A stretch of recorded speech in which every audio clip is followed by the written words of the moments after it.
ఢిల్లీలోని రామ్లీలా మైదానంలో రైతులు నేడు మహా పంచాయత్ నిర్వహించనున్నారు. కిసాన్ మజ్దూర్ మహా పంచాయత్ నిర్వహించేందుకు రైతులకు పోలీసులు అనుమతి మంజూరు చేశారు. అయితే దీనికి 5,000 మంది హాజరు కావాలని, ట్రాక్టర్లను తీసుకురావద్దని, ర్యాలీ నిర్వహించవద్దని షరతులు విధించారు. భారీగా భద్రతా బలగాలను మోహరిస్తామని స్పష్టం చేశారు. కిసాన్ మహా పంచాయత్ దృష్ట్యా ఢిల్లీ మీదుగా వెళ్లే నగర వాసులు ప్రత్యామ్నాయ మార్గాలను ఎంచుకోవాలని పోలీసులు సూచించారు.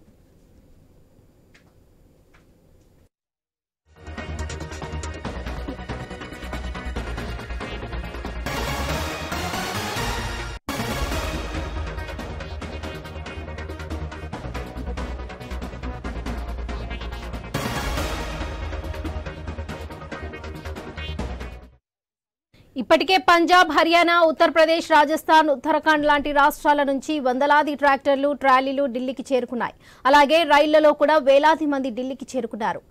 ఎస్కేఎంకు చెందిన ఆయా సమన్వయ కమిటీలు, సబ్ కమిటీలు సమావేశమై అన్ని సన్నాహక ఏర్పాట్లను పూర్తి చేశాయి.